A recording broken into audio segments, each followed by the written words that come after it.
Ah, okay.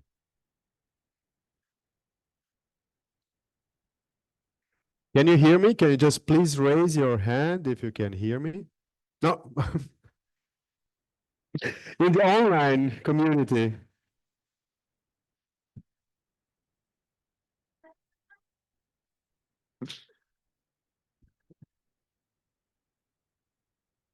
Okay, hello everybody.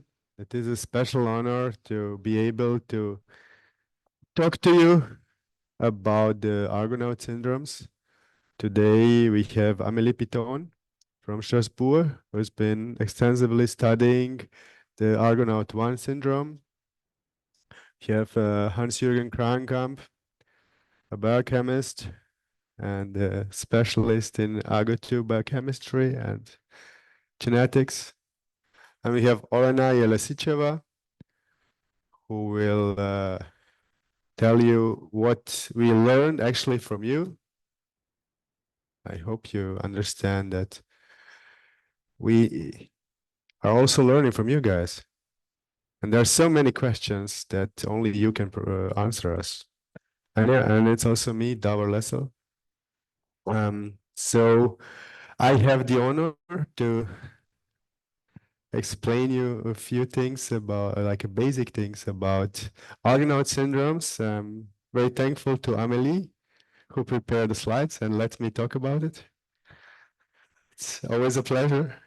So, I would like to start with just basics. What are these neurodevelopmental syndromes? You know, because I guess you guys go to your medical doctors, to general practitioners, human geneticists, child neurologists, and you hear about them. So I think it's quite nice if we just give you a kind of introduction of what these are. Sorry. So these disorders are can be many. They can fall into the autism spectrum disorder, and then they can be intellectual disabilities, special communication disorders. They can only affect the abilities to learn and to acquire certain skills, like motor disorders. Okay, they can be only based on muscle problems. And it can also be attention deficit hyperactivity disorders. And commonly when we refer to a syndrome as a neurodevelopmental delay, most of these children do present most of these syndromes or symptoms. It's just the way how you classify, how you want to call them. And what is really interesting is that since the invention of the next generation sequencing, which was in early 2000, we have learned a lot about these neurodevelopmental disorders. So there were so many years of frustration where we could not diagnose such children. And due to the invention, am I too far? Okay, yeah, so this is the end. Okay. So since this is the invention of these technologies, we are able to find the genetic causes and also to diagnose these children, like we did in many of yours.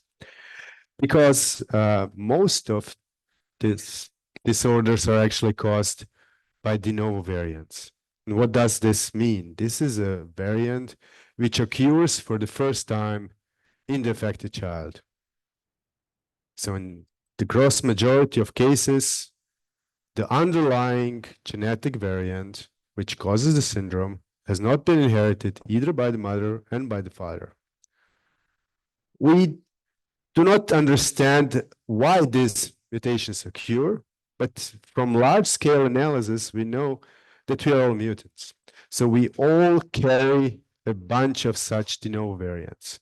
And this is, I think, extremely important for you guys to know, because I can imagine that some of you at some time point might have asked yourselves if you did anything wrong. If you did anything wrong during the pregnancy, if you did anything wrong before the pregnancy that might have contributed to the fact that your child is affected? And the answer is clear no. So there is absolutely nothing that you guys did wrong. I really think it's important for you to take this information. So this neurodevelopmental disorders, as I said, in the last 20 years, there has been an immense progress. And we today know more than 1,600 genetic causes of neurodevelopmental disorders. And this is also the cause that when you first went to a medical doctor and you said, look, I have a feeling that my child is not doing well. And this is something that we also heard in the session before. And the doctor said, yeah, it could be, but perhaps we need to wait a little bit more to see how the child develops. Or, yeah, it could be, but we don't have a clear idea. Yeah, this is the problem. The problem is that there are so many similar syndromes.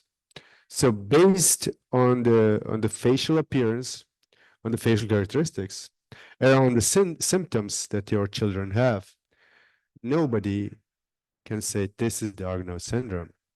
So actually, we need this genetic testing in order to be able to diagnose it.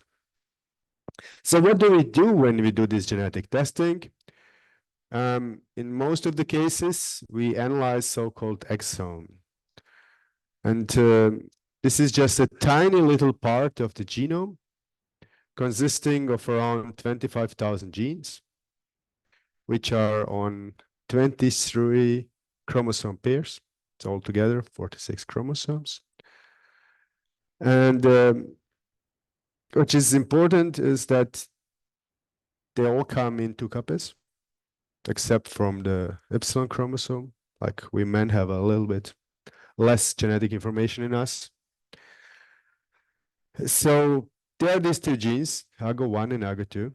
And what is extremely important is for you to know that the causative variants affect only 1 copy of the gene. So all of your children have 1 unaffected gene copy and 1 gene copy which carries the alteration.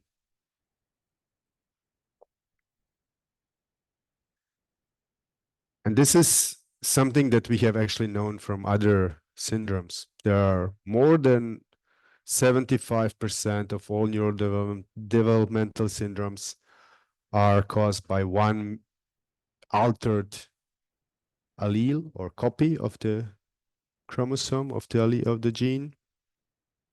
And most of them are de novo.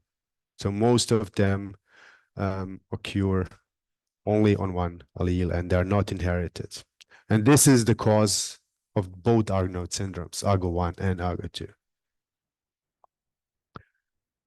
So I'll just say that we need this genetic analysis, we need the sequencing to identify the exact positions which are altered. And this is not easy because there are billions and billions of these letters in our genome, and it's sometimes not easy to identify it and to find the real changes. So that's why sometimes it really takes time for us to identify the underlying, especially when we go for the novel disease genes.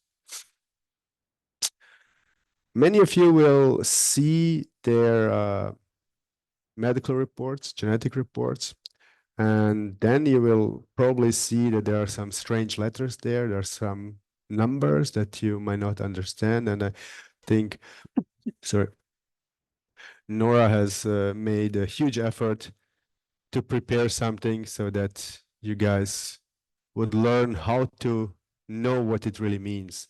But basically, the whole human genome is actually made of 4 letters. And it's really interesting that if just 1 position is altered, it can make a huge impact on the human body. And these letters are not just anywhere, you know, they are special positions in the human genome. And out of these 3 positions, so-called amino acids are made. And this is also something that you have also in your medical records. It says GL or VAL, or then the number, and then another 3 letters. So these are the amino acids, and this is the position where inside of the Argonaute 1 or Argonaute 2 these alterations are. Oh, where is the AGO2? AGO2? No AGO2? Okay. No AGO. Oh, okay. So thank you. Okay. So I'll tell you a little bit first about the Argonaute 1 syndrome. And luckily, I more or less know the numbers for AGO2 by heart.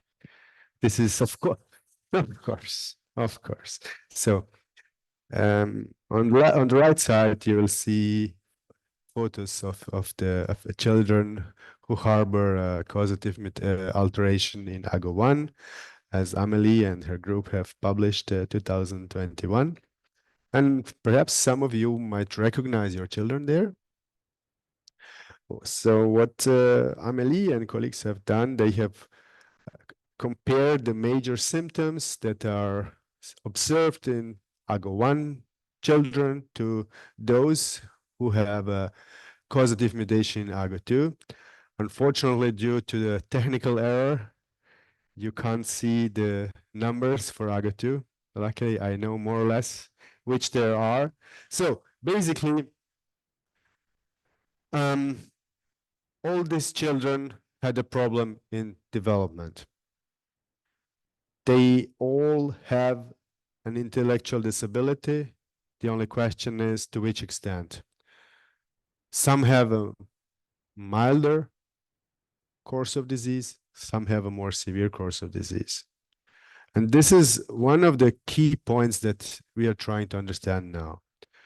We're trying to understand what's the effect that makes some of the children have a milder and some to have a severe phenotype.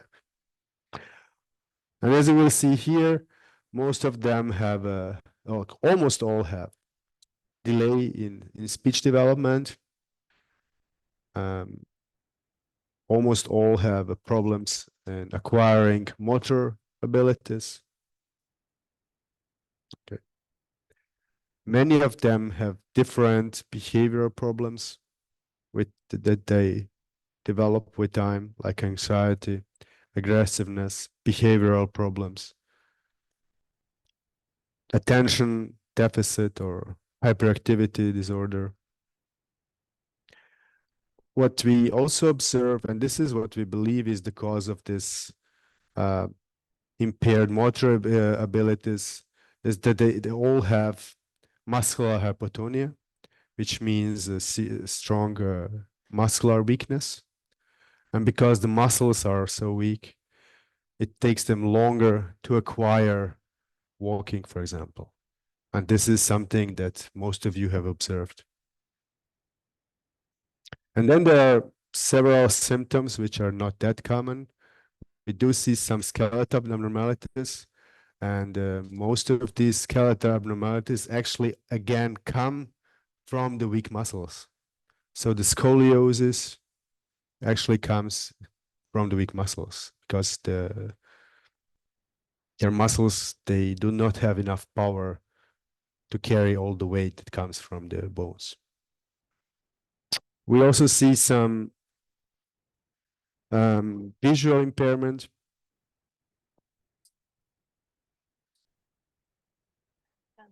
See your screen because it's not being shown. I'm sorry, it's just a second.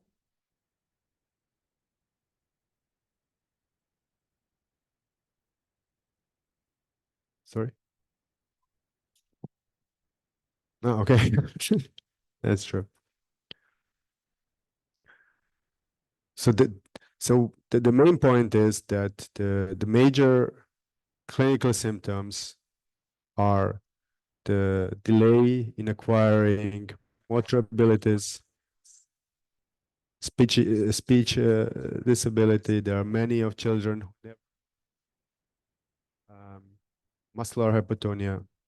And what is also a problem, a common problem in these all disorders are seizures. And the problem is that they can be diverse. There are children who can have different types of seizures. There are also some children who at some time point, even without medication, don't have seizures anymore. We don't understand why this happened. So there are really a lot of clinical symptoms that we did observe, but which we don't really understand. Okay, so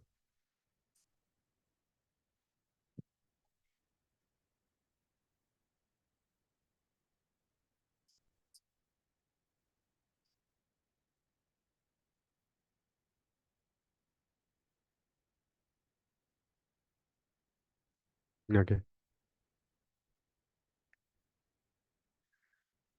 Okay, so over the last years, especially since our two publications, we have been further collecting information, both in order to get a better understanding of common clinical signs and symptoms, but also to understand what are the underlying variants. Are they only in a specific part of the gene or actually the protein, or are they assembled all over the gene and the protein? And what you will see here is a so-called protein structure.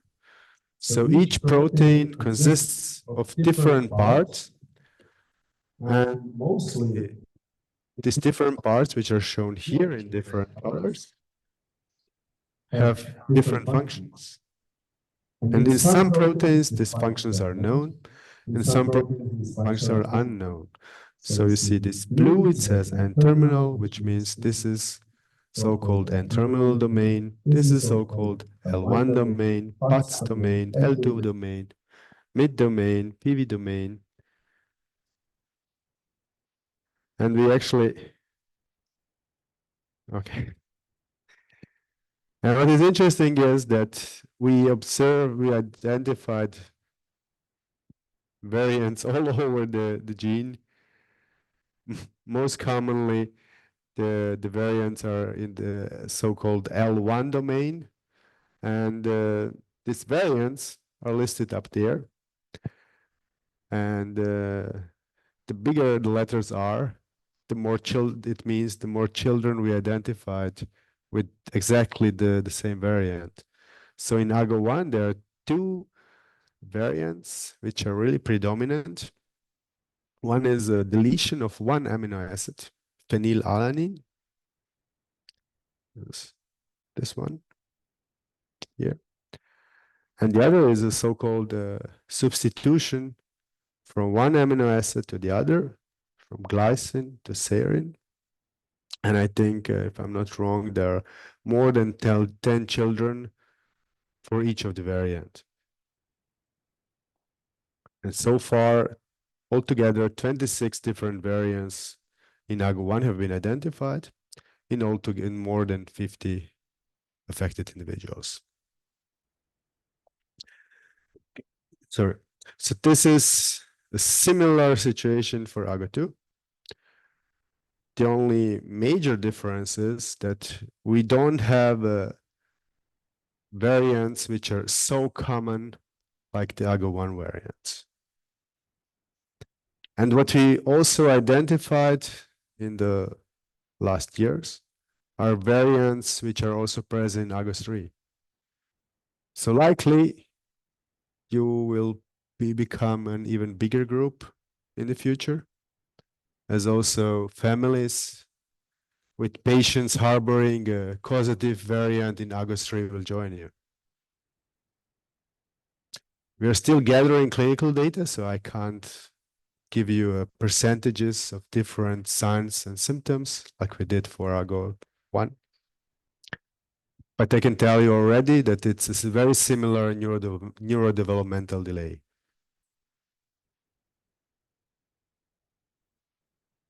So where do we go from here? There are several scientific questions which we aim to attack and resolve. One is the question of the clinical course.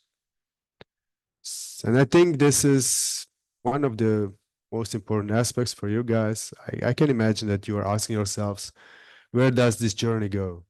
What to expect in the next years? Will it get worse? Will it get better?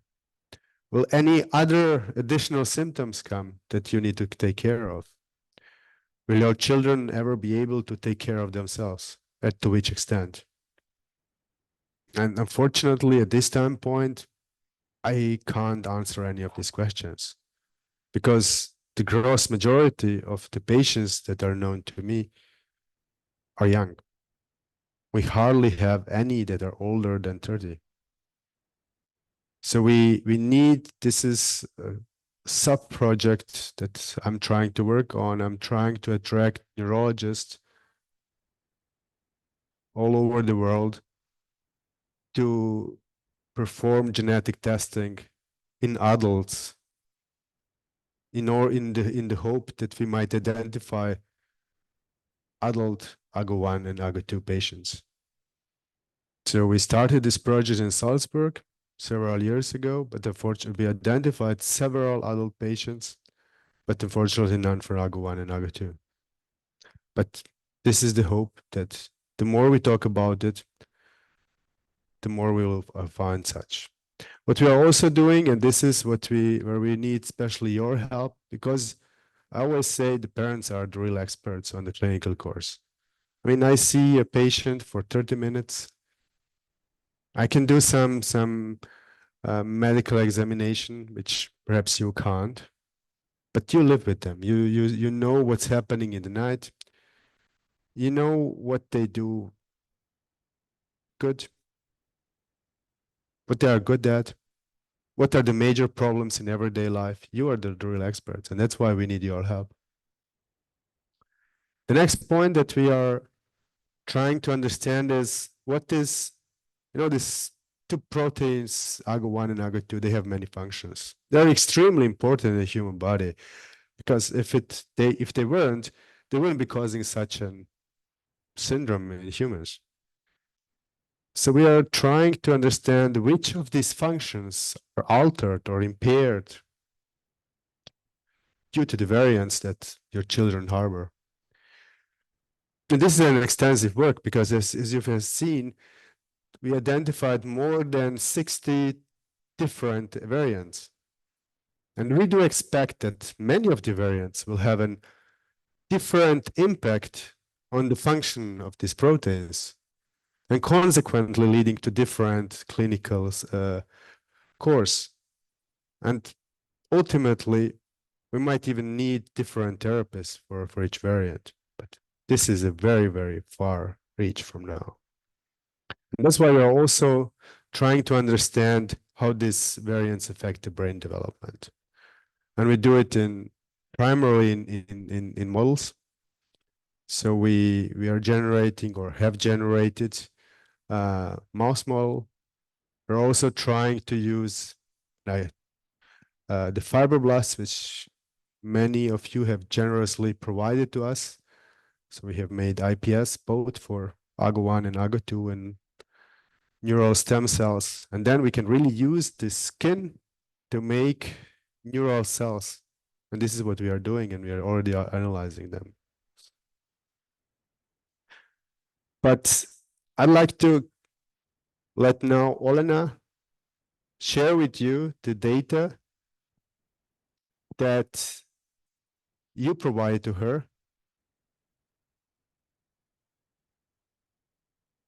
And I would also like to use this opportunity to ask each of you who haven't done so to fill in the questionnaires. So we have a questionnaire in English, in German, in Spanish, and in Italian. And I hope that Amélie will also translate it to French very soon. And with this being said, I'll leave it now to Olena.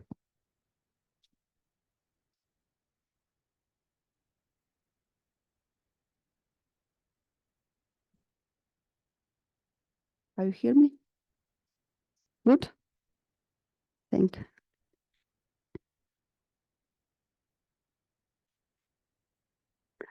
This indicator.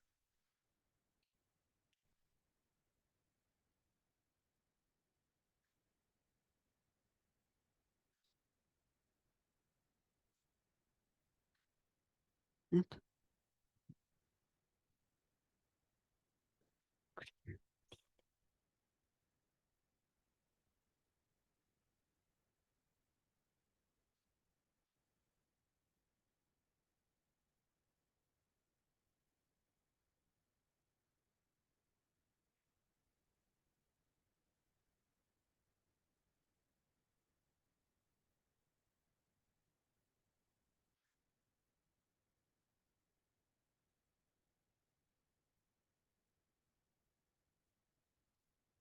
Yeah. Hello, everyone. Are you hear me? Yes, good. I'm happy to be here today. I'm Olena. I'm doctor human genetist from Ukraine with big experience of working with patients. In Science 223, I have been working in the team of Professor Lessel in Salzburg in Austria on the clinical aspects of Argonaute syndromes. At the part of our study natural history study program, we have created our questionnaire. Many of you have already faced our questionnaire and filled it out. And I would like to ask who haven't done this yet, please do it. Completed our questionnaire. In this presentation, I use information from 49 questionnaires, including 80 AGO1 cases and 31 AGO2 cases. With this questionnaire, we collected detailed data, detailed information about our patients. This data covering everything from maternal-paternal history, obstetric and genetic background, and pregnancy problem, neonatal and postnatal complications, and problems with system and organs. And this data, this information helps us to review main spectrum of symptoms of Argonaute syndrome, and we can make a comparison, comparative analysis of the patients with AGO1 and AGO2 mutations. Our questionnaires, we have 4 language version: English, Germany, Spain, and Italian, and we hope that soon we will have French version. When we created our questionnaire, we did not know which data and information will be more important, which data and information will be less important, and will data would not be important at all. But I want to say that in medicine, there are no unimportant information. All information are important and significant. And even if we did not found any trend or any correlation,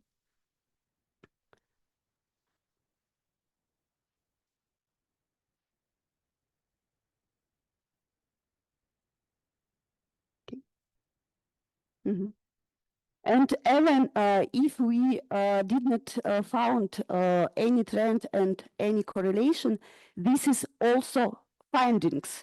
It means that these factors and these conditions don't affect it on currently problem. Yeah, well, try to be That's more why careful. Why is we everything like have an so detailed questionnaire, and maybe many of you had questions, why so many these questions and why so detailed this questionnaire, because all this information, we need all these informations. Our questionnaire consists of 12 blocks. Background information, family history, maternal-paternal history, and work-related conditions, harmful habits, chronic diseases, tumor medical I history, need and you to other. get in. This is general Max? information about family. And I said I need you to get in, please. We don't need chocolate milk. We don't drink chocolate milk. Because it's important, I do. mhm, I'm back. doing Mhm. hello. And this information about our patients, problem during the pregnancy, neonatal and postnatal period, and method of treatments. I have a lot of data. I have a huge number of data, and I have analyzed all data that I received with questionnaire. But in this presentation, I will use only this data that I decided significant and important. So let's go. Country distribution. We have patients from Europe, from North America, South America, Brazil, USA, Canada, Germany, Spain, Croatia, Poland, and many countries. Gender distribution. We have 59 male patients and 41 female patients. Most of our patients are children up to 18 years, and we have 9 adult patients. And this is interesting, body mass index, and according to the scale, you can see that average body mass index of our patients lower than normal value. Maternal-paternal history, unremarkable. We didn't find any significant factors. And we can say, and we can repeat that unfortunately, children with mostly genetic de novo, dominant genetic disorders are born in healthy family, young parents. Average age of maternal age is 30 years, and average paternal age is 34 years of our patients. And yes, of course, our patients have some chronic diseases, some harmful habits, but it is no significant, and we cannot say that all our patients, all parents of our patients have something problems. Genetic family history. Majority cases are de novo, but we have 5 inherited mutations. 1 family in AGO1 and 4 family in AGO2. In AGO1, this is father and son. Father has mild symptomatic, only autistic fetus, and son has a little bit more severe symptomatic, but not very severe.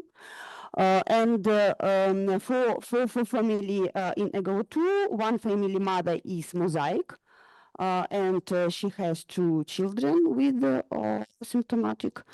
And 1 family mother is carrier, and she has mild symptomatic, and she has monozygotic twins.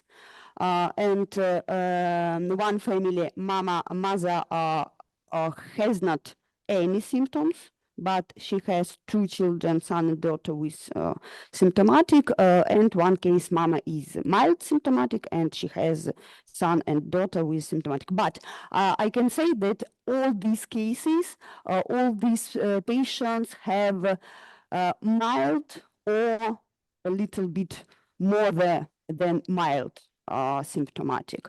all patients with severe symptomatic, with big problems, all these mutations are de novo. Pregnancy, problems during the pregnancy, no significant finds, but we have noticed that fetoplacental complication like abnormal amniotic fluid and low fetal movement and poor fetal growth, these findings need further investigation, and I think that it can be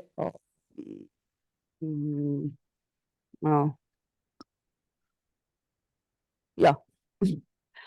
And in 30%, we have these problems, and I will research this. I will investigate this moment.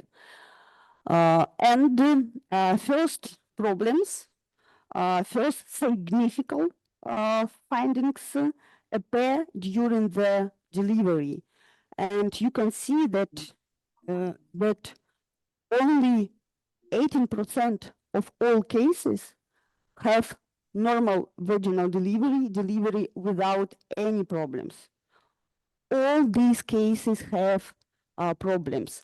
Cesarean section, vacuum assisted, abnormal vaginal delivery with related.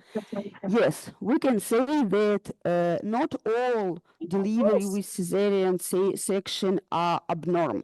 Yes, today we have rate of cesarean section due to mother request, but I have analyzed these questions in our case, in our questionnaire, and I can say I want to say that more than 50% of cesarean section of our cases have indications. Yes, we have delivery with cesarean section due to previous cesarean section, due to preterm library, due to fetal position. Yes, but more than 50% are pathological, and they have indications like distress, fetus distress, and low movement, and other.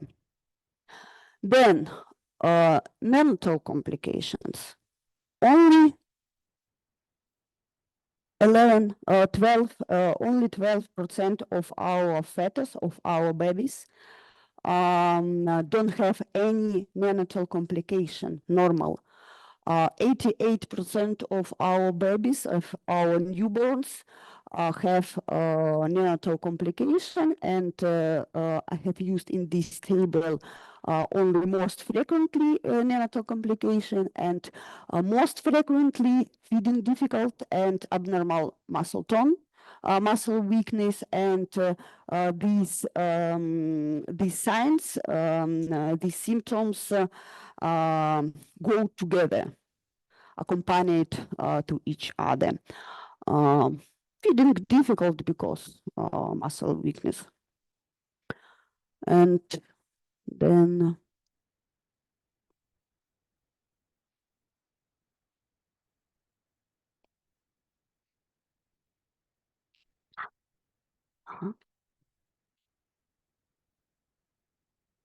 skill development. This table shows average age of skill development in month, and we can see a referent age. This normal age in month when baby must to achieve this skill development. And we can see this graph, this normal age, and we can see that age of skill development our patients is delay. And we can see that patients with AGO2, this age more delay than AGO1.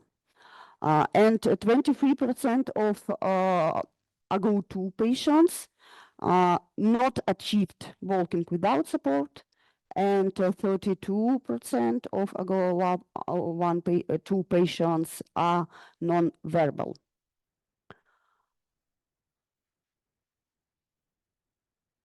These main clinical findings, and you can see that mostly these symptoms in AGO1 and AGO2 patients are similarly. And we can see that 17%, almost 18% have skill development delay, and 50%, 60% have abnormal muscle tone, and many of our patients have intellectual delay and speech delay and abnormal behavior, and 50% have seizures and another problems.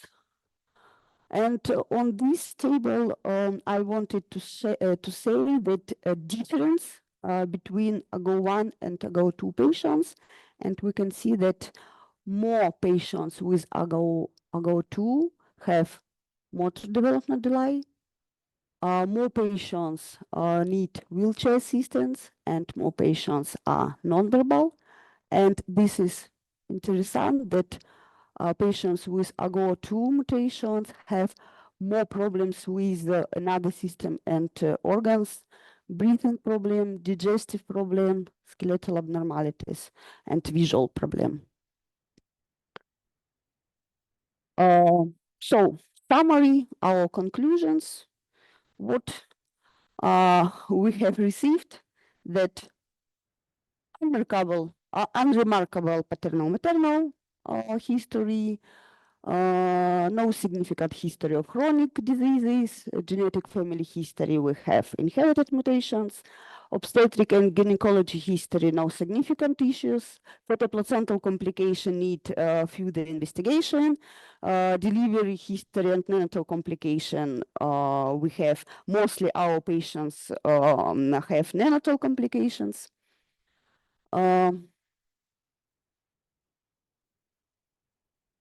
Brain abnormality is same in AGO1 and AGO2 patients, and mostly observed white matter loss and corpus callosum lesions.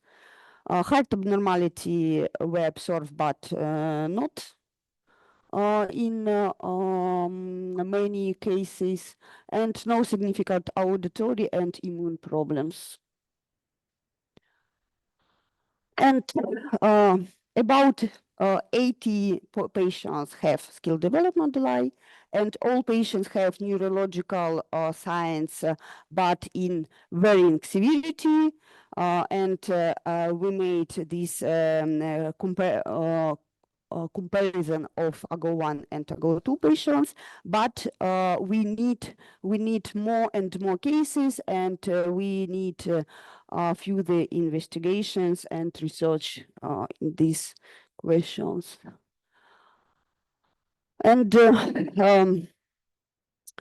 I want to say that this study show us that our patients with Argonaute syndrome have a large clinical spectrum, but this clinical spectrum is not only neurological problems. This clinical spectrum includes also problems with digestive system, with breathing system, with visual system, and we need your help. We need your cooperation and collaboration, and we need help. You need our help, and we need your help in our future investigation for more and more detailed understanding of Argonaute syndrome. That's all.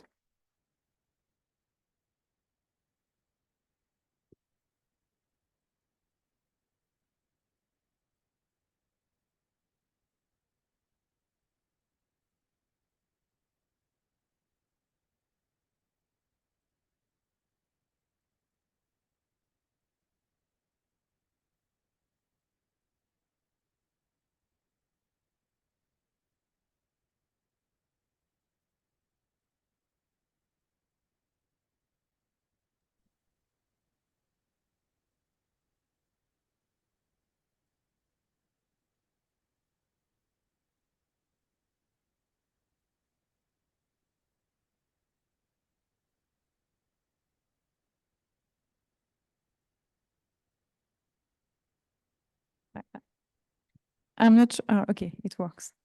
Where is the PDF? I lost the PDF.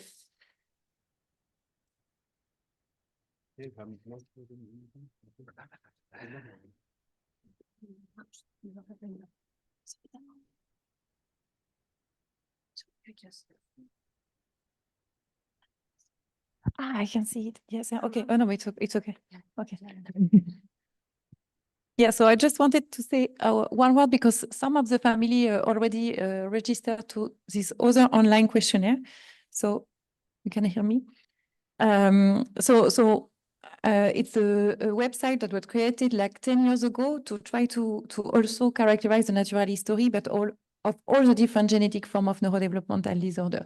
So it's something that could be really complementary to what Olena is doing, but please register to the Olena questionnaire. And if you want to give more information, you can also answer to this question. You will be that they will have some redundancy in the question, but there will be also specific question, and we will be able with Davor and Olena to see what come out from both.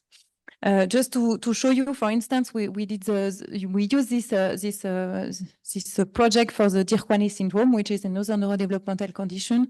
And for instance, we had to the parent what is a major problem affecting the quality of life of your children, and they answer. So it was the answer for this other neurodevelopmental syndrome. It was really the communication that came first. So we asked them after, so how is the language of your child? So you can see that in more than half of the case, they answer no language at all, words only, difficult to understand, incorrect sentences, etc. And after there are other questions where they ask, what is your alternative communicative way? And the parents can answer what they use, for instance, the Macathon or pictures and everything. So it could be something that could be also interesting if you have time, but please do the questionnaire of Olena first, because it's really dedicated to Argonaute syndrome. And this one can also allow to compare the Argonaute syndrome with the other neurodevelopmental syndrome to see what is really specific for Argonaute, for instance.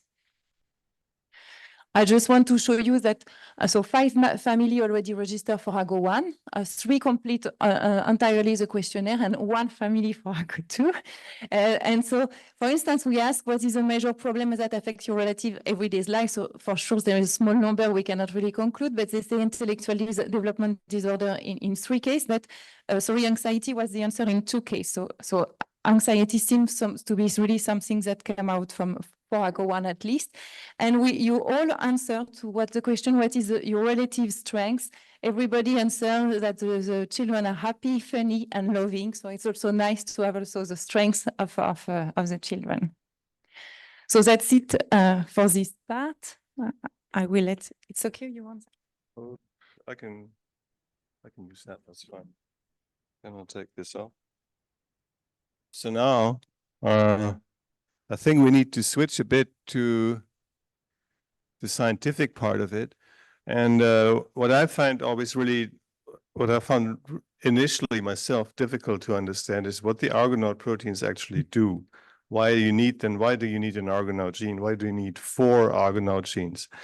Now, I think I can easily do this here, the blackboard, some biochemistry teaching for you guys. And this one, and this one. So there is, let's say there is a chromosome. And this chromosome has lots of DNA, lots of letters.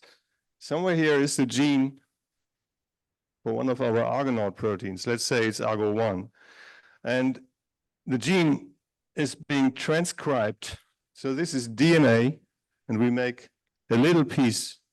A little piece means like maybe 10,000 bases of RNA from it. And the RNA is being translated, that's the word, into protein. And so here we have the real AGO1 protein.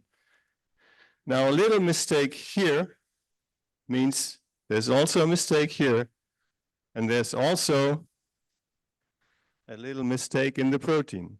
That's genetics, that's the basic. And then you might wonder, what does it do? Why is it so important?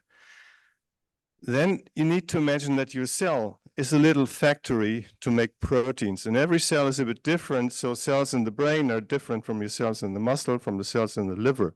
They all need to make proteins, and they all need to make many different proteins. AGO is only one of them. So there's another gene here, another gene here, another gene here, and there are thousands and thousands of others. So maybe 20,000. And maybe these need to be made into mRNA, into RNA, and maybe these need to be made into proteins, but maybe in some cells they are not needed. So you need to control this in a way. So the mechanism of control is like one of the most central mechanisms in life to make liver, brain, whatever. And we have maybe 2,000 different brain cells. So this is very difficult in brain to achieve this. So if you go back and if you try to think of it a little bit more like in abstract terms or more in practical terms, whatever, and say, you're a factory, you want to make a car, or you want to produce thousands and thousands of cars, you need suppliers. So you need one supplier who makes the engines, the motors, and for every car you need one. You need another supplier who makes wheels. For every car, like for my car at home, you need 4. So you need maybe, if this was the motor, the engine gene, it needs to make just a little bit of RNA and not so many motors. If this is for the wheels, we need a lot of them. We need even more wheels. So AGO takes the effort to say, well, they made a little too many of those. We don't need so many. We need to fine control this. So AGO goes in here and says, oh, we need only 4. We don't need 6 or 7. So AGO reduces, and it reduces at this level here, or at this level here, or say more precisely, controlling the amount of mRNA that's there. So AGO is a regular controller of protein production in many ways. So if you have a mistake here, all this balancing may go wrong just a little bit. And by meaning just a little bit, it may not be so severe, but for something as special as the brain with 2,000, 3,000 different types of cells with different amounts of proteins for every gene, if you don't have AGO working correctly, it may all go wrong. And then that gives you a little problem. So it's a controller.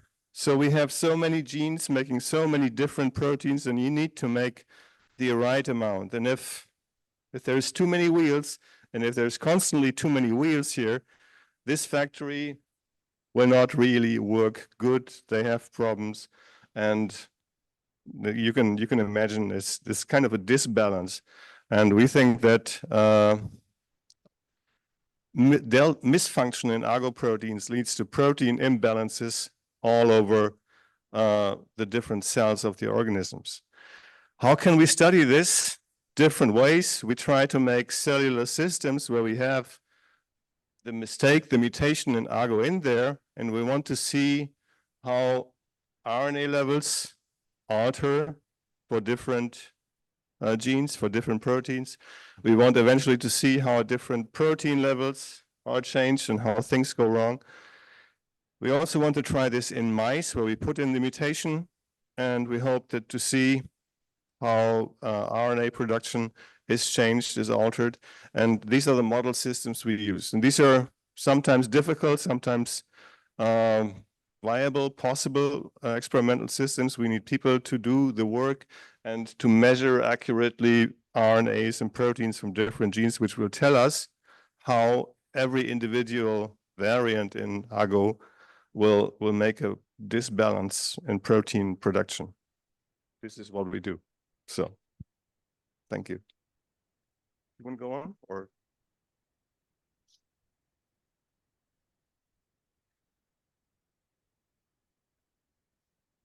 Oh, okay, yeah. Second point. how does AGO do this? Can I go on this screen or will I not be seen? On this blackboard here, not a screen. What you see up there is AGO, and it's so AGO as a protein is then bound and has just grabbed a specific RNA here which it wants to regulate. It doesn't just randomly select these RNAs, but AGO may have used a little piece of what we call a microRNA.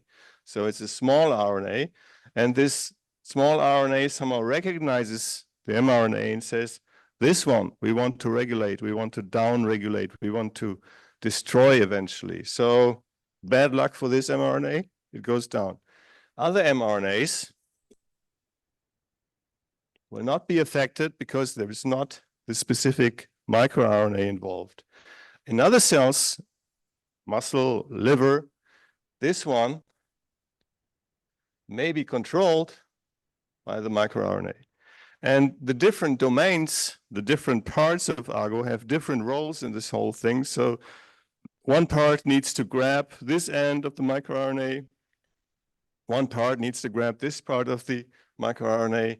One part is involved in bringing this whole thing together. And we have found that mutations, which we find in patients, somehow may interfere with this process. So this bringing the things together may not work as efficiently or may work in a different way. So there are many ways to screw up the system. And we have the different parts of AGO protein which are involved here. There's end-domain L1, and we find that L1 and L2 parts are really involved in bringing microRNA and the target RNA together, so then it doesn't work so well. That's why mutations in these parts can be very bad or can lead to a phenotype, to disease. And that's our job is to figure out how this goes wrong on the way from gene to protein, which proteins are affected, which proteins are altered, and then we want to see we can have any smart ideas how we can improve that. That's the work. Okay. That was my biochemistry lesson.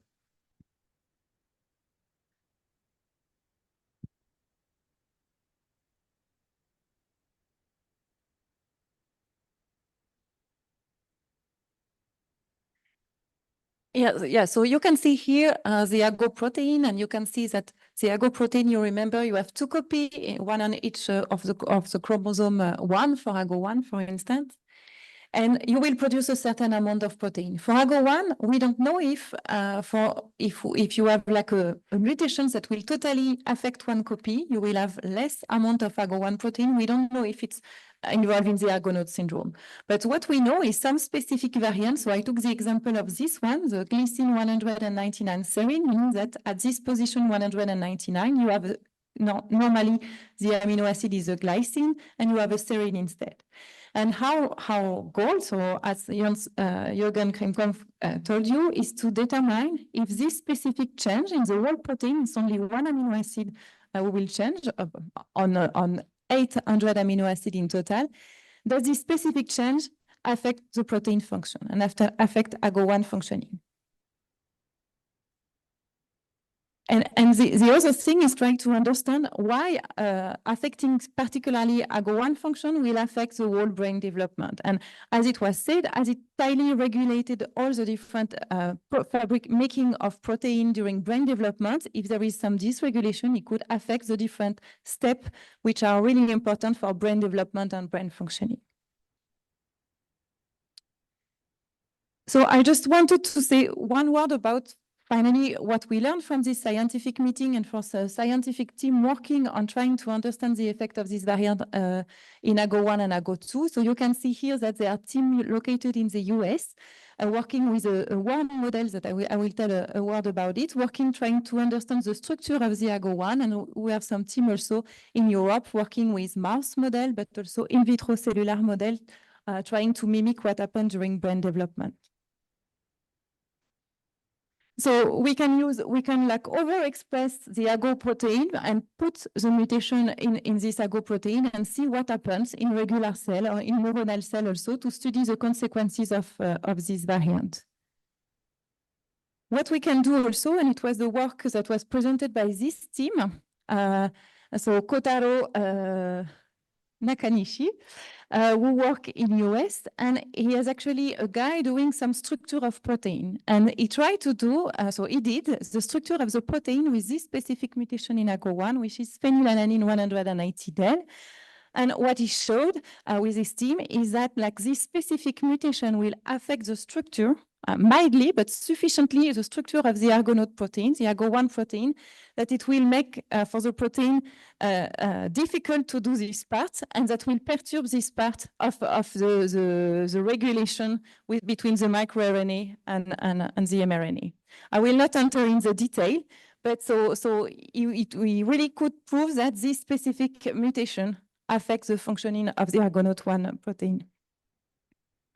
There is also another team in US who published recently, so you have here the reference of the publication, and there were two presentations during this scientific meeting. So they are working with a worm, a little worm, which name is Cenorhabditis elegans. So it's a team of Victor Ambrose in Massachusetts and Anna Zinoyeva in Kansas in US. And what they show, so you can here see this little worm that is currently used in biology. We use a lot this worm to modelize things. And you can see that in this worm, you have two equivalents of the Argonaute protein AGO1, 2, 3, 4 in human, which are AG1 and AG2. And what they did is they put different mutations that you can see here. So the glycine 191 serine, phenylalanine 180-del, but two other ones also. They put the mutation in the worm because the worm is really, the protein are really conserved in the worm, and they look at what happened to the worm. And what they could show is that the worm do not develop or survive well, and so they could evaluate the effect of the different variants in the worm. They also try, sorry, I think it's cut, but to evaluate the consequences at the molecular level. So they try to have a look to what happened in the worm at this level. Does the AGO function correctly? And what is the consequences in the production of protein when you have the mutation? So you have the reference if you want to have a look. What we are also doing, it's in our team and endeavor also, it's like trying to understand the consequences of variants, but using cell, so patient cell or regular cell in which we put the mutation, and after we can differentiate them into neurons in 2D or 3D. Maybe you heard about it, the mini brain, which it's like it's mimicking brain development, but in the Petri dish. And so we did that for the glycine 191 serine, and we are also other mutation ongoing, and we'll try to see how it affects the fabrication of neurons and everything. You have also the team of Hans-Jürgen Kreienkamp here, close to here in Germany, who work with a different thing, but among other things, he produced a mouse model for AGO2 leucine 182 proline, and he tried to characterize the localization, the function of AGO2 in neurons. So the idea is to characterize a bit what the variants are doing, and all the different worm and cells that we are producing could also be useful eventually one day to test some therapeutical approaches. And I think I'm done. It was already a lot, maybe.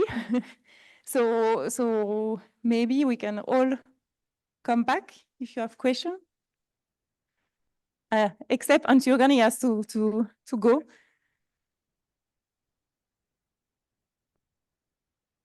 Thank you for being here with us. It was my pleasure. Can we have a look at the chat? We have questions. We have one from the It's not. It was more about. She asked. I don't know if someone could answer. How much hope there is in reverting disease progression if a cure or a treatment is found? How much hope there is in reverting the advance of the disease? It's a difficult question. So the question is how much we can revert afterwards the effect of the mutations. So the difficulty is, so it's a neurodevelopmental disorder, and we don't know yet what is the importance. So what happened during brain development, what will happen after. And I think we are missing some important model, which could be a mouse model, for instance, where the gene could be inactivated after development or restored after development to see exactly what will be the consequences. We don't know for now, I think. I don't know if you want to add something there.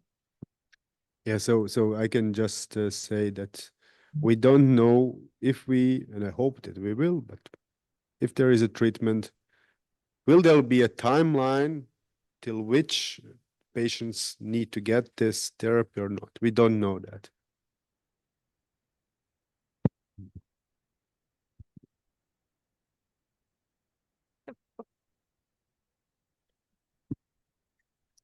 Going back to the worm study, the slide had the bar graph with some information on the outcomes, and I wasn't sure I was following, understanding. I don't know if we can go back to the slide and maybe. It won't. Yeah, I didn't detail it too much because it's the worm model. So what they observe in the worm, so in the worms, they do differently from in humans. So they are mutating both copy of the gene to see a phenotype. And the phenotype is really strong. It, for instance, it will affect the survival of the worm. And so they measure the survival of the worm, and they could evaluate, they compare to the wild type protein, and they can, the worm without any mutation, sorry, and they can evaluate what is the impact of the mutation. But there is no translation at all with what happened in human, because it's a worm. There are only two ALJ, which are the homologous of the 4 we have in human, and also they mute the 2 copy to have a phenotype. Mm-hmm. Okay, so thank you for explaining that. And maybe that leads into the next question then is, I know there has been studies on, one of them was shared in the beginning of, our kids. So what does that look like for the future and actually doing the studies with their DNA, with their information, with everything that you know? Is there any additional, again, looking at my daughter who's older, and I know you mentioned earlier having some additional studies potentially on older to kind of see where that lands. And I know that's hard to get because people kind of just stop asking questions when they get a certain age, I think, even the parent. So how do we, do you follow, like potentially my daughter, would you kind of follow that and see, 10 years from now, are there any changes? How do you study that? So yes, as Olena has presented our natural history study, and I have to stress the point that this is just the start. So this is this questionnaire is they're like a bait for us to get the idea of what's going on. And now we need a little bit more questionnaires to get a little bit more idea, but then the idea is then to go deeper into some of the aspects. So this is the first part. And then the second part, of course, we need to follow up on these children, so that's why we really need your help. That's why we are stressing this all the time, because it's, like, I don't know if you can even imagine how hard it is to get medical information from doctors who follow up your children. It's extremely hard, so because they don't have time. Like I get contacted almost every week from a colleague from all over the world. And the only information I get is the mutation that was identified and for perhaps 2 or 3 symptoms. So it just says neurodevelopmental delay. It doesn't even say, is it mild, is it moderate, is it severe? What does it mean? And then I write back and I said, yes, this is interesting. Can you tell me a little bit more? No answer. Second email, third email. You can ask Olena. It's really hard to get clinical information on your children. Nora's doctor, I have written to him 10 times. I received 0 information. So it's extremely hard for us to get the clinical information. And that's why we rely on you guys. But maybe I can add on this, because before in the session we were asking, okay, what do you need from us? Maybe that's also a call for action for parents and for carer to say, okay, for example, I do that every visit to a doctor. I let a copy of the report come to my house. I'm not trusting them. And this, so I'm sitting on the data and I'm the owner of the data. And whenever someone asks me, do you have the data? I have the data. Because the data points for me seem to be very, very crucial at the end in order to form the bigger picture. And then starting with the families, where we are the owner of the data, we need an access point where to put.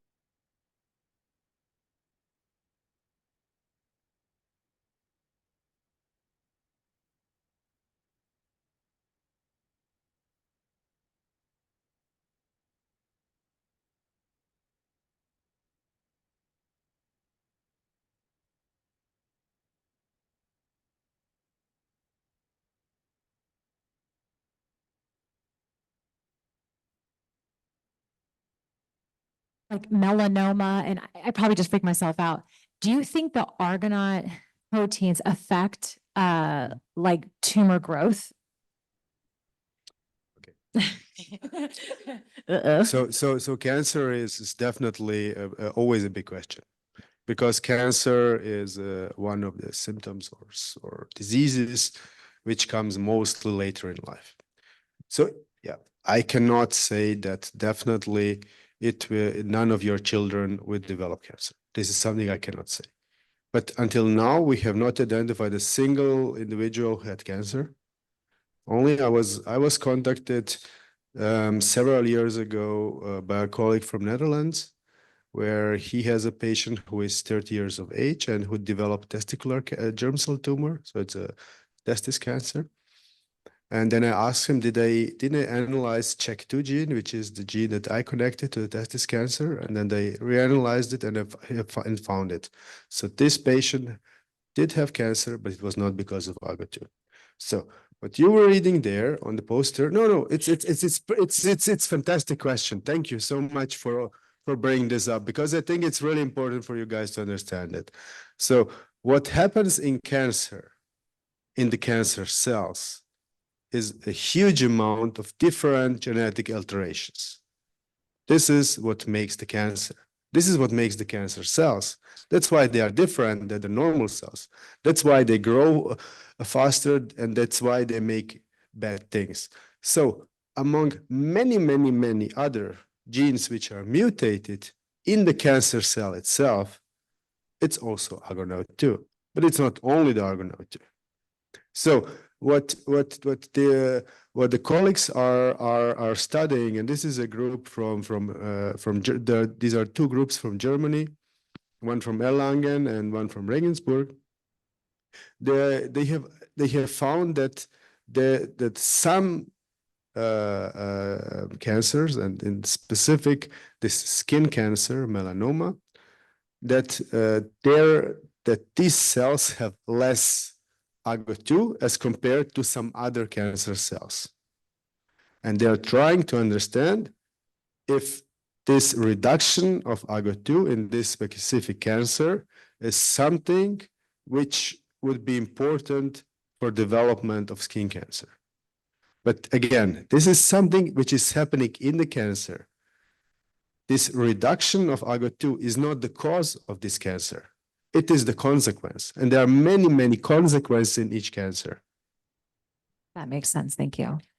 Can I add something? I think so. So there are a lot of genes that cause neurodevelopmental disorder beside AGO1 and AGO2 that are found to be mutated, for instance, at the somatic level in some form of cancer. So we know now that we have like all of these genes that could be involved in cancer when they are mutated at the somatic level. But there is no evidence that when they are mutated in patients for neurodevelopmental disorders, the patient will have a higher incidence in cancer. Even the gene for which we are like maybe more more adult patients than for AGO.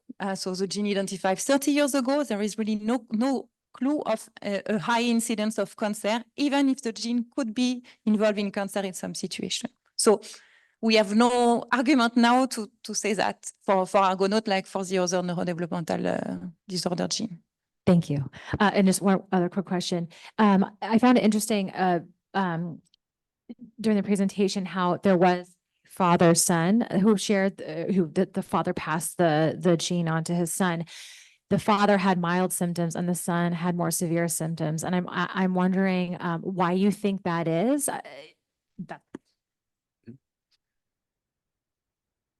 So so you have to imagine, we have shown that we have told you today that each of us has 25,000 genes. So you can imagine that none of us is made only of this one variant which is altered. So it could be that the reason why the son is more severely affected as compared to the father is that the son has somewhere an additional genetic factor which is altered, which makes it a bit stronger. Then again, it could also be some environmental factors. We don't really know.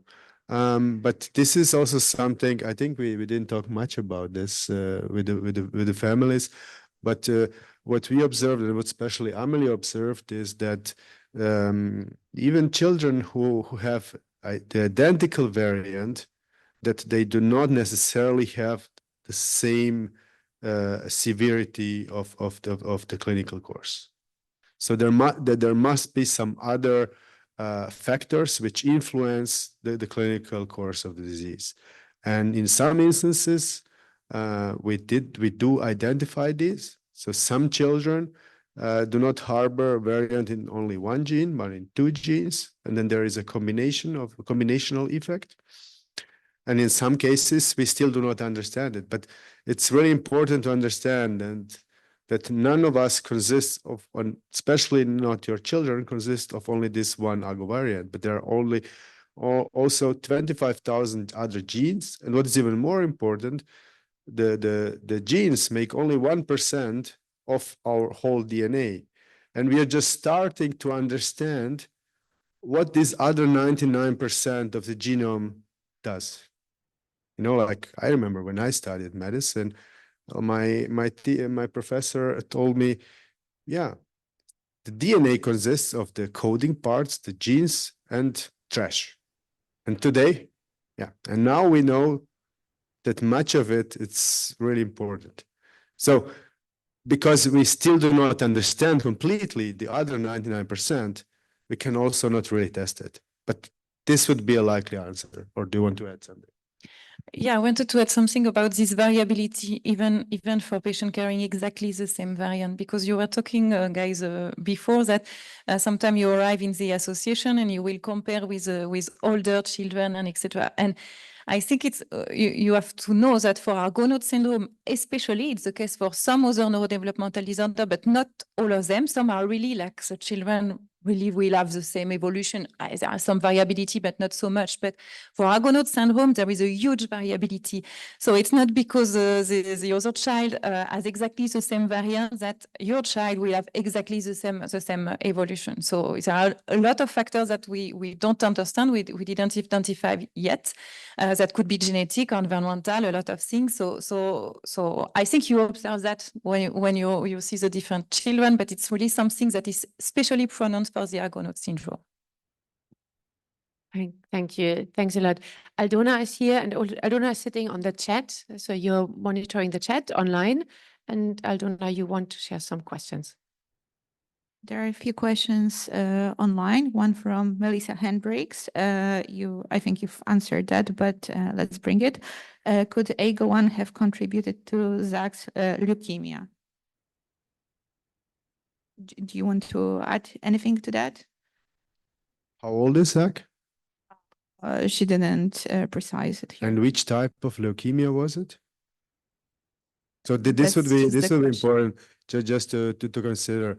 But at this time point, so this is the first case that I have heard of that develop actually a tumor, a malignancy.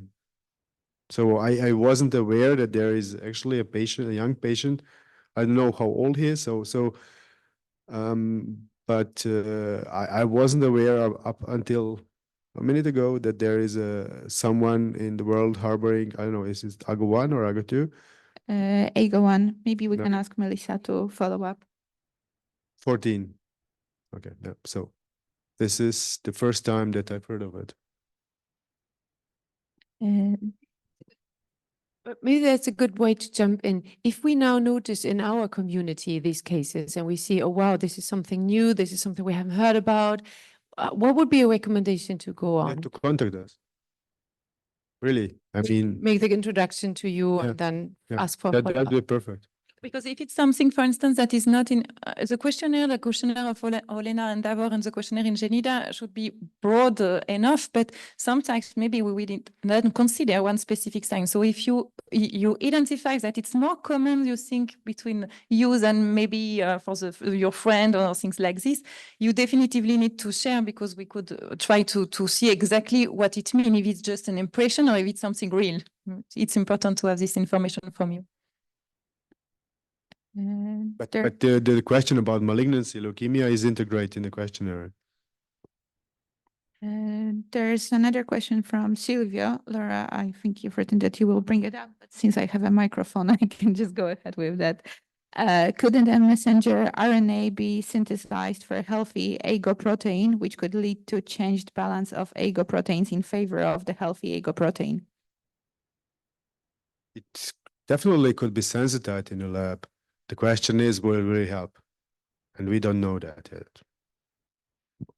So I think what we can say, so when you saw the studies that are performed in mouse model, worm model, cellular model, so there may be, for instance, the mouse and the worm, it's not sufficiently informative to know what will happen, for example, to the children, but it could be informative to know what is a good dosage, important, in which condition, and how we could eventually provide like a more functional protein, or at the opposite, try to destroy the problematic protein with the mutation. And it's something that definitively in all the tests, we are trying to understand that, to understand what is this balance, and could we do something at what point to reestablish a normal or at least a functional AGO function in total.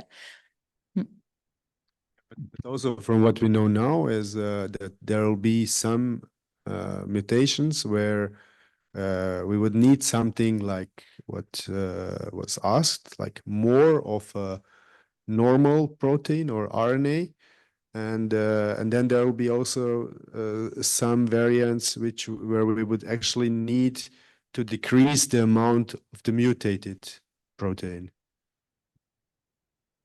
But we are still trying to understand this, and this is also the reason why we are using. Well, not we, but we are collaborating with many people and using different systems and organs to really try to understand what's really going on.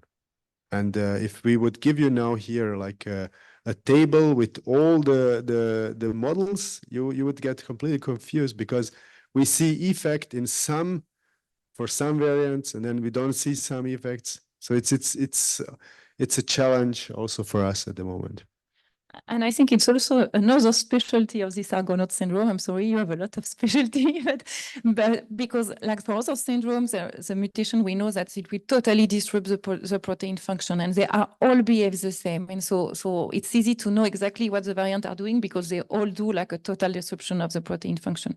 For Argonaute, for AGO1 and AGO2, it's not the case. And we already show that we already saw during this scientific meeting that some variant do something, some variant do other things. And so to eventually imagine what could be a therapeutical approach, we need to know that, because otherwise it could be worse if you don't do the good thing to the good variant, you know, if we don't characterize that. So that's why we are taking like so much effort to really try to characterize all the variants. But as we show you have like 40 variants in AGO2, we have around 30, maybe a little bit more than less than 30 variants in AGO1. So we have huge work to do. I have two of my own questions. So based on the natural history studies and the information from other model organisms, and the phenotypic analysis you have, can you actually tell like which regions have like the most severe phenotype? Like which kids would be most affected depending in which domain they have the mutation? So there is not a single region within the Argonaute protein or Argonaute gene where these severe mutations are located. And this is also a bit of a trouble why we need to do so many assays. But sometimes it happens that we have one variant which makes a stronger effect in several of our model systems, and also the children are more severely affected. And then we have a neighboring amino acid which is just next to it. So we would actually expect a similar effect, but both the clinical and the cellular phenotypes or symptoms are much milder. So and you cannot say this in this region we have severe phenotype and then in this region is mild.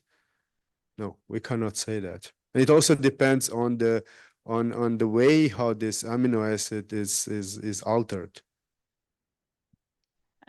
I think maybe in a few years when we will have like even more patients, we will maybe able to see some difference maybe, but for now it's a bit too early to really claim that in this specific domain.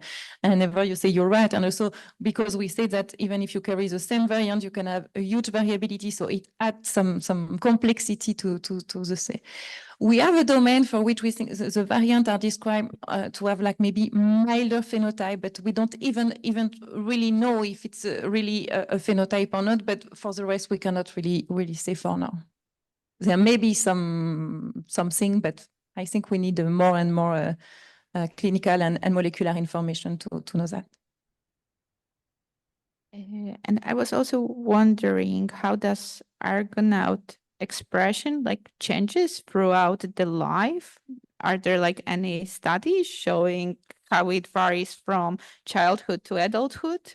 Is it like significant at all or not necessarily, or it's more like depending in which organs it is? So I cannot answer the question for the expression in every cells, but we have a collaborator in the US who has performed analysis in the brains of fetuses, of young children, young adults, and old adults, and they have analyzed various parts of the brain.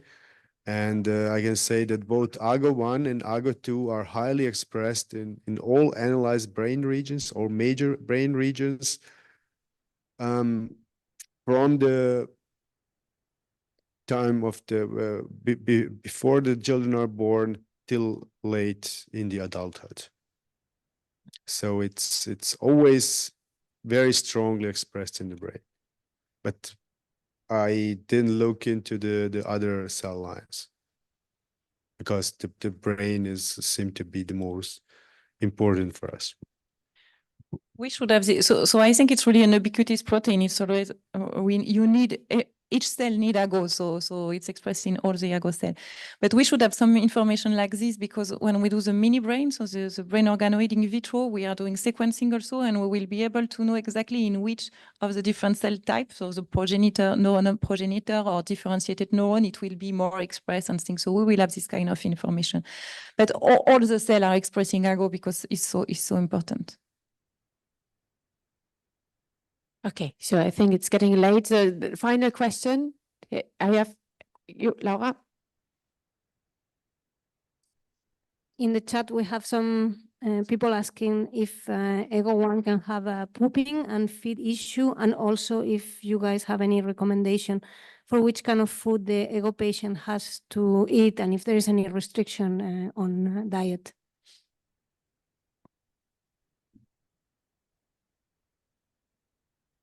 So these are actually two questions. One question is the problem, the feeding problems. Yeah. So what we observe is poor sucking in ability just after birth because of the severe muscle weakness, and then later on it can also be complicated because from time to time, children tend not to like to eat. We don't understand why this happens, but this also happens. We don't have any recommendation in terms of diet. I mean, in this last years, there have been some neurodevelopmental syndromes which profited from so-called ketogenic diet. If this is something that your kids could profit, I have no idea. We don't have any lead that points to that fact, because these are mostly mitochondrial metabolic diseases. So we don't have any lead which points to the fact that this could be a mitochondrial disease. On the other hand, yeah, so unfortunately, there is nothing special that we recommend. So we can recommend everything that's a normal pediatrician would recommend. So to try to eat everything. Yeah. Okay. So I think then for a final question, and I think this is a question that is taking a bridge. We heard about worms, we heard about mice, we heard about organoids, we heard about 10 years from now. I know it is impossible, but maybe just in a very simple way, what is your plan in the next coming 1-2 years until the next conference? Is there any major milestones where you say, this is what we want to achieve, this is where we're going to head to, this is what you can maybe expect from us to see, or what's the plan? I can begin. For me, the plan would be to have a good readout of the effect of the variant, to understand variant in the different parts, to know exactly which kind of variant is doing what, to establish that in worm, in cells, in mouse model also, if we can. And once we will have that, we could try, like, for instance, as we said, like how we can try to supplement in some AGO1, AGO2, AGO3 normal protein, how we can put it, should we put more to counterbalance the effect of the mutation? On the contrary, now there are some team developing this antisense ASO to target specific RNA with a mutation, for instance. Could we try that? So for me, I would hope like in 2 years or 3 years, I don't know when will be the next conference, we will arrive with a really good characterization of variant effects that could allow us to go further. But I cannot promise that we will go further in the 3 years, but sometimes we never know. But at least if we have a good characterization of all variants, we know exactly which variant is doing what, would be really super nice. They may want to meet again in Prague in a year, so here's the challenge. In a year. Yeah. In a year in Prague. I thought it was in 2 years, but okay. Okay. Dava, where do you want to be in 2 years? In 1 year. In 3 years or In in 1 1 year. year. In 1 year. Next conference. Next conference should be in 2 years. But okay, okay, I can tell you in 1 year, in 2 years, in 3 years. So in 1 year, we want to have our data on the neurons that we have made, and we want to really bring the understanding for several of the variants, what's really happening in the human neurons. What we are currently struggling, especially me, because I get contacted constantly by colleagues all over the world with new variants, and we don't have an assay with which we can test every variant which is identified in AGO2. This is something that also Amélie said, and my goal is not to have an assay in different systems, but because I want to have it in just one system, because in diagnostics you cannot do 5 assays at the same time. Yeah, I also hope that we'll have more different mice that we are trying to produce, and because I have, for several variants, we pretty much have a clear idea what needs to be done, but we lack the models where we can test these ideas. So this is the problem. And that's why we need both mouse models, and we need cellular models, assays for cellular models, because we cannot make a fly or a worm or a zebrafish or even a mouse for every variant. And we need to provide a diagnosis to every patient who contacts us. What I hope is that maybe because, okay, we have 30 variants, but they will not be 30 different effects. So the idea is to try to classify it in clustering, in subgroup of effect of variants. And after we can follow one specifically that could be benefit for all the cluster or the group. But so we need both to clusterize, understand what they do, and to go deeper for some variant with the brain organoid, the mouse model, because we will not be able to do it for 30 variant anyway. So I think it's really the two directions we should go. We are trying to do that. Okay, I think that leaves us then now for waiting for the next conference to meet you again, maybe earlier, but latest, I guess, in 2 years. So let's see when the conference is, but in the next conference. I think from all of us, a big applause, a big chapeau for all your work that you're doing, for us, being here for us, being also our anchor point to say, okay, there is someone that is interested in what is our destiny, or yeah. So I think this is something really, really adorable. And I will say thank also to you because you are really supportive and really you want to participate towards the initiative you can have, and we really need that. So it's really a good help and a good motivation for us to have you. And we quote that. So participating. Can we quote that? We quote that. Good. All right. I think then, yes, keep working. We keep working with the kids, and then we definitely meet in 2 years from now. 1 year. For us, there is now time, and for the audience online, for a 15-20 minutes coffee break. After that, we have some internal development sessions on us looking into the regions, looking into Spain, and then we close about in 1.5 hours from now, approximately. Latest. 1 more hour. Good. Thank you very much. Until here. Just regarding next meeting, actually, there's already a decision. Next meeting is going to be in 2025, August 27th to August 30th in Prague. So that's already been, yeah.